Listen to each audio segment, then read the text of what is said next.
읽은 본문 이 말씀은 아마도 우리 사도행전에서 전체 요절이 되는 그런 주제가 되는 그런 말씀이기도 합니다. 땅 끝까지 이르러 내 증인이 되라 하는 그 약속의 말씀이 이거 아주 핵심입니다. 우리가 이 말씀을 깊이 묵상하고 그리고 또 확실한 은사적인 말씀이기 때문에 관심을 우리가 가져야 될 줄 믿고요. 그 다음에 또 여기 또 한 가지 색다른 것은 예수님의 유언. 우리가 모름지기 우리 예수님이 성만하시던 그 밤에 이루어진 것이 아니고요. 오늘 이 감람산에서 이루어졌어요. 이렇게 생각이 듭니다. 그런 면에서 예수님의 생애는 특별한 것이다 하는 걸 알 수가 있어요. 우리가 세상을 떠나면서 유언하는 게 아니고 부활하신 다음에 제자들을 모아놓고 그리고 이제 마지막으로 말씀하시고 승천하십니다. 그러니까 우리 인간들은 죽으면서 말하는 게 유언입니다만은 예수님은 부활하셔서 승천하시면서 하시는 말씀이 유언이 됩니다. 그래서 그 유언의 성격이 다른 의미를 가진다 하는 것을 우리가 생각해야 되겠습니다. 그리고 오늘 본문에 보는 바와 같이 아주 끈질긴 질문이 있어요.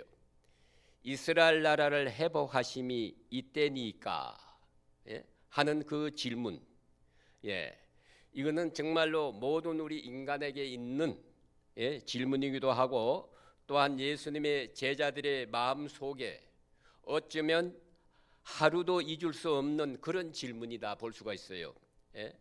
바로 이것 때문에 예수님을 따른 것 같아요. 이스라엘 나라를 회복할 그런 분으로 생각했으니 말입니다. 그리고 또 같은 제자 누가복음 24장 13절 이하에 보면은요.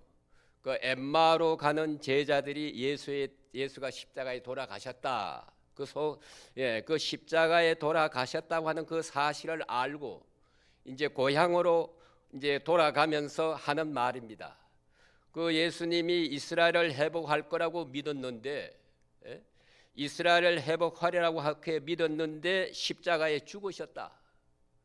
그래서 실망되고 낙심이 됩니다.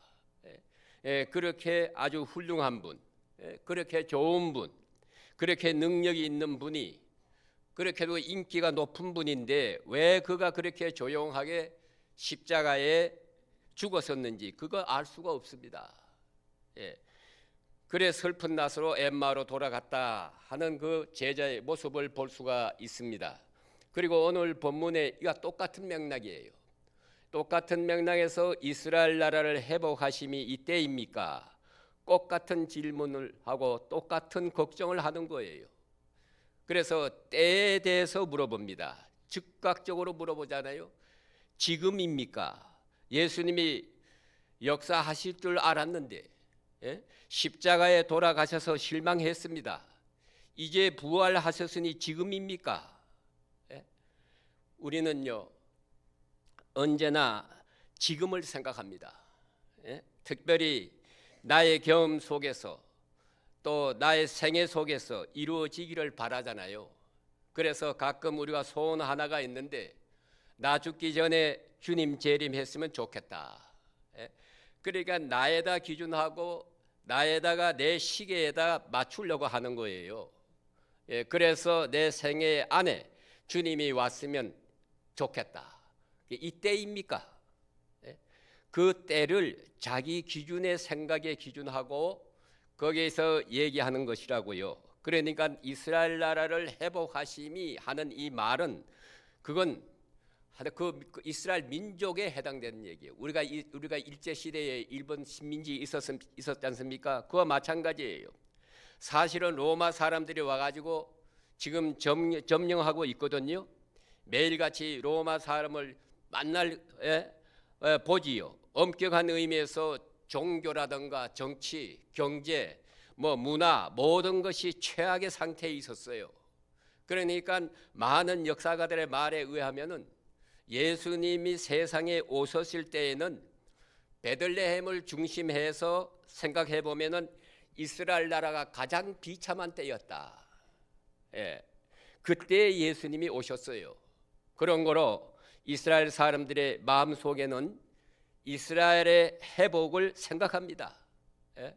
다윗 왕국 또 솔로몬 때 영화, 그때 이스라엘이 옛날에 있었던 그 영광, 그 정치적인 회복이 오늘 있었으면 하는 거지요.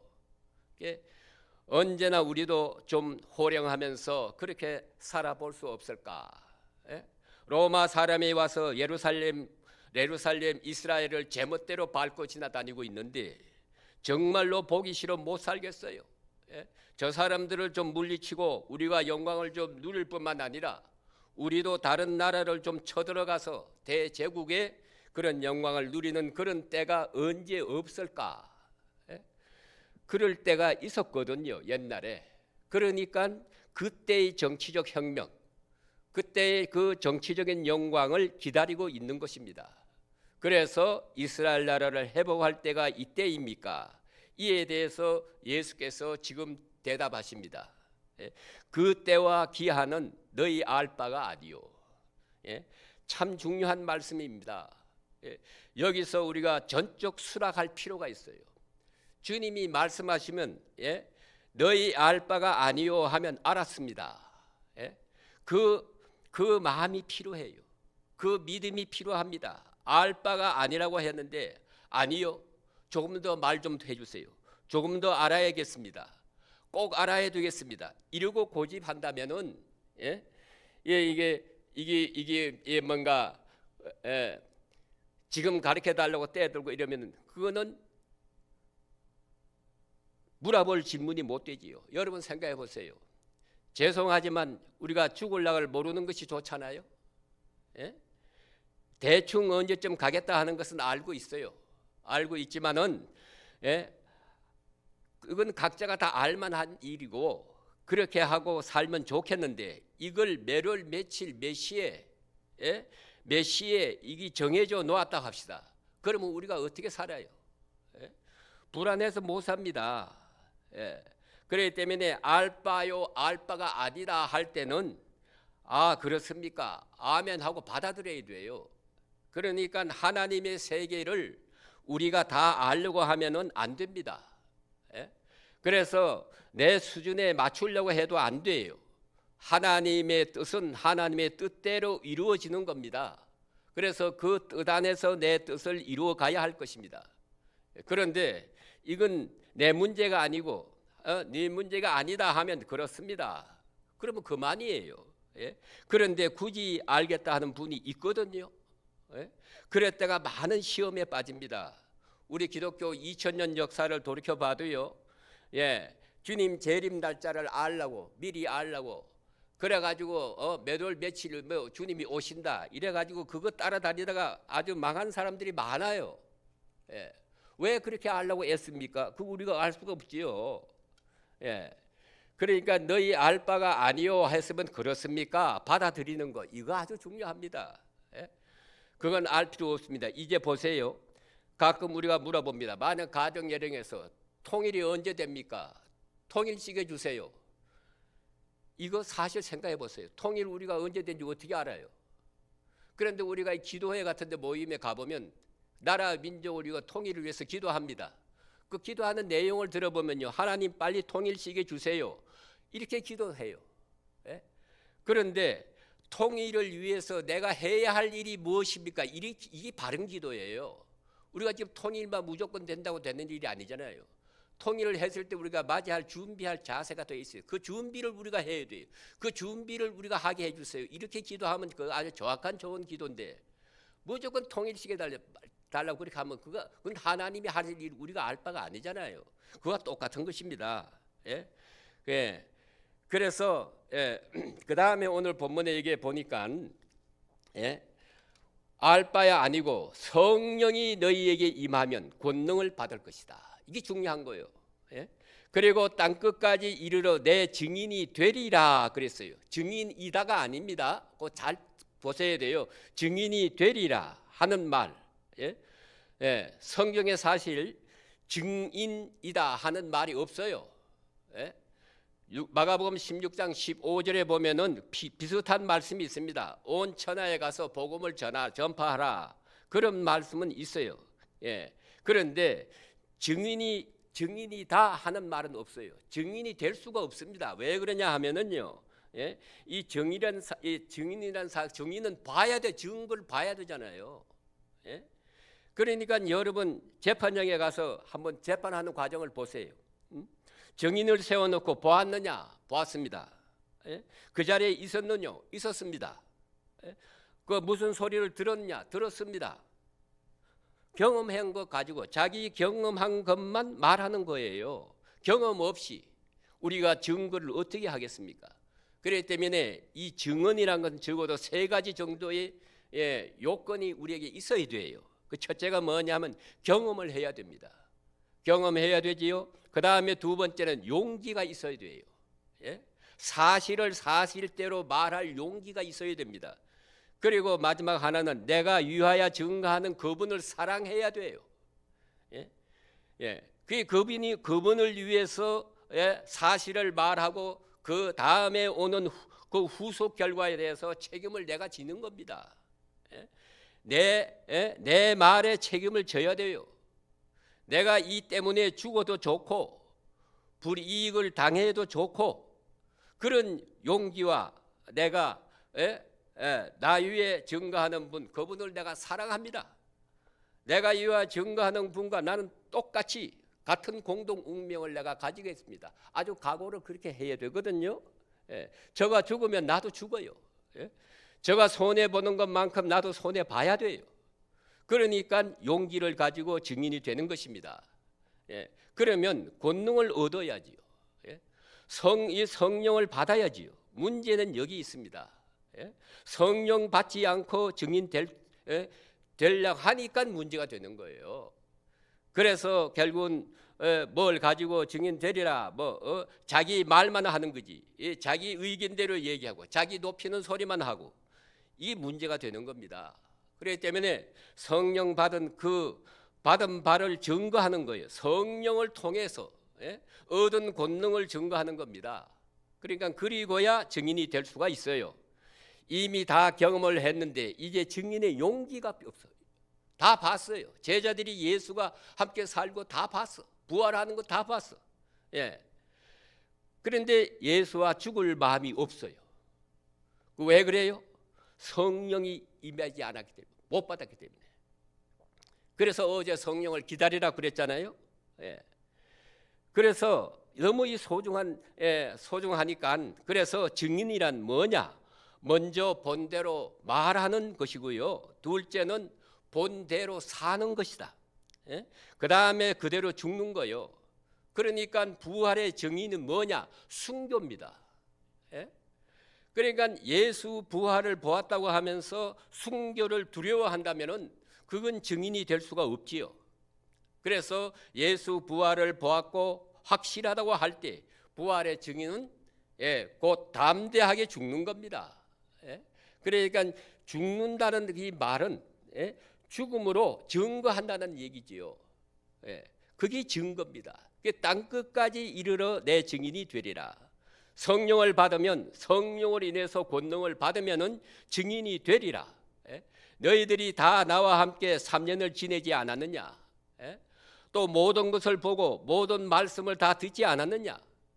보고 듣고 경험했는데 이제는 무엇이 필요합니까? 용기가 필요해요. 그래서 이걸 심리학적으로요. 잘 분석해 보면은 성령이 뭐냐 하는 걸 물으면은 용기입니다. 이렇게 대답해도 됩니다.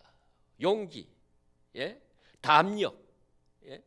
분명히 예수와 함께 계셔요. 보았어요. 그러나 지금 보았다고 할 만한 용기가 없어요. 예수 부활하신 것을 보았어요. 그러나 부활했다는 그 할 만한 용기가 없단 말이에요. 자, 이제 성령의 담력과 용기를 주어야 되는데 그 담력을 받아서 그리스도의 사람으로 증인이 되는 겁니다. 그러니까 예수 믿는 사람은 어떤 의미에서 말을 많이 할 필요도 없어요. 예수 잘 믿는 마음으로 알면 되잖아요. 어디 가든지 그대로 살면 제 얼굴에 환한 얼굴이 밝아진다. 그 요새 무슨 좋은 일이 있어? 왜 얼굴이 그래 밝아요? 가만 생각해보자. 예수 믿어서 그렇구만. 이게 증인이에요. 이게 증거예요. 예?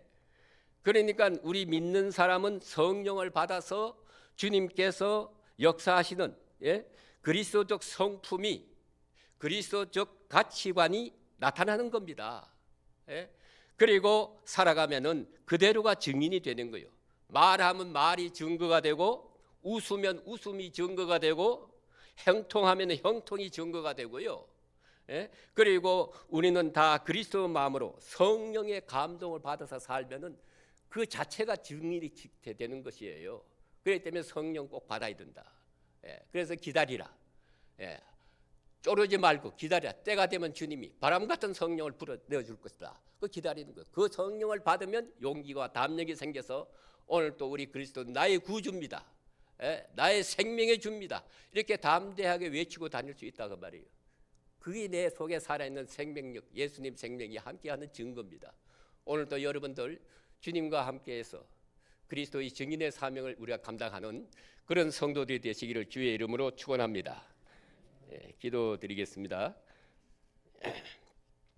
새벽을 도우신 하나님, 오늘 아침에도 주의 전으로 불러주신 것 감사드립니다.